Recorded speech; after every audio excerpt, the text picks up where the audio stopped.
Welcome back, coin lovers and treasure hunters. In today's video, we're diving deep into the fascinating story behind one of the smallest yet most powerful coins in American history, the coin of 1 dime. This little silver piece might seem ordinary, but did you know it holds a massive legacy, a surprising history, and in some cases, a value that can make you hundreds or even thousands of dollars richer? Stick around till the end, because what you're about to discover could change how you look at your pocket change forever. Let's take it back to the very beginning.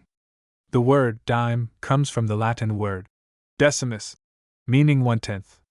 That's because a dime is 1/10 of a dollar. The first official United States dime was minted in the year 1796, and it was authorized by the Coinage Act of 1792. Back then, coins were struck with real silver, and the early dimes were no exception. The first dime was known as the draped bust dime, and it was designed by Robert Scott, the first chief engraver of the United States Mint. These early dimes had no denomination marked on them, just a profile of Lady Liberty on the front and an eagle on the reverse. Imagine that, holding money without a number on it. You just had to know it was worth 10 cents. Over the decades, the dime has gone through several design changes, from the draped bust to the capped bust, the seated Liberty, and finally, to the barber dime at the turn of the 20th century. Each of these designs represents a unique chapter in American history, with artistic styles that reflect the fashion and ideals of their time. Now let's fast forward to 1946, the year the Roosevelt dime was introduced. This is the dime we're most familiar with today. It features the profile of President Franklin D. Roosevelt on the obverse, a tribute to his legacy and his leadership during the Great Depression and World War II. Roosevelt also helped establish the March of Dimes, a campaign to fight polio, a disease he personally battled. The reverse side of the Roosevelt dime shows a torch in the center, symbolizing liberty, flanked by an olive branch on the left, representing peace, and an oak branch on the right, standing for strength and independence. From 1946 to 1964, Roosevelt dimes were made of 90% silver and 10% copper. That means these older dimes actually contain rare precious metal, making them highly sought after by collectors and investors. But something major happened in 1965. Due to the rising price of silver, the U.S. Mint stopped making dimes with silver content. From that point on, all dimes were made using a clad composition, with a core of pure copper and outer layers of copper-nickel. So how do you tell the difference? Simple. Pre-1965 dimes have a solid silver edge, while post-1965 dimes have a visible copper stripe when you look at the edge. That little detail can mean the difference between 10 cents and $2, or even more if silver prices rise. Now here's where things get really interesting. Not all dimes are created equal. Some have errors, rare misprints, double dies, off-center strikes, or missing mint marks that make them incredibly valuable.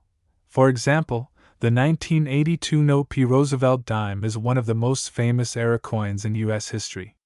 It was struck at the Philadelphia Mint but mistakenly left out the P mint mark. Some of these have sold for over $300 depending on condition. Another gem is the 1968 Roosevelt dime with a proof error or rare cameo contrast, some of which can fetch hundreds of dollars at auction.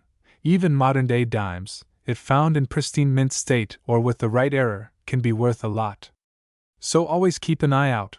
Your pocket change might be worth a small fortune. In circulation, the dime still holds its 10-cent value, but for collectors, the story is different. Silver dimes from 1964 and earlier typically sell for their melt value or more, which can be between $2 to $5 depending on silver prices. Proof dimes, especially those in original packaging from the U.S. Mint, carry premiums. Graded dimes from PCGS or NGC with high mint state grades like MS67 or MS68 can go for hundreds or thousands depending on rarity. Some uncirculated rolls of older dimes, especially those with key dates or low mintages, have appreciated significantly in value over the years. There are even dimes from the 1800s that collectors will pay thousands to OW&.so. While most dimes are just 10 cents, certain ones have become true hidden treasures. Want to know how to find valuable dimes in your pocket or coin jar? Here are a few quick tips. Check the dates. Anything from 1964 or earlier is silver. Look at the edges. If there's no copper stripe, it might be silver. Look for mint marks. A missing or unusual mint mark could mean an error. Examine for damage or double stamping. Strange textures could indicate rare minting issues. Use a magnifier or coin loupe. It helps you catch small details that make a big difference. The dime may be small, but its story is big. From silver currency to honoring a great president, from wartime sacrifices to modern collecting, the coin of 1 dime holds more history and hidden wealth than meets the EYE.so. The next time you get change from a store or find a coin under your couch cushion, take a second look. That little dime might be worth more than you think. If you enjoyed this deep dive into the world of the 1 dime coin, make sure to hit that like button, subscribe to our channel, and click the bell icon so you never miss a treasure hunting update. Share this video with your friends and family. Who knows, someone might be sitting on a fortune without even knowing it. Thanks for watching, and as always, keep collecting, keep searching, and keep your eyes on the coins, because history is in your hands.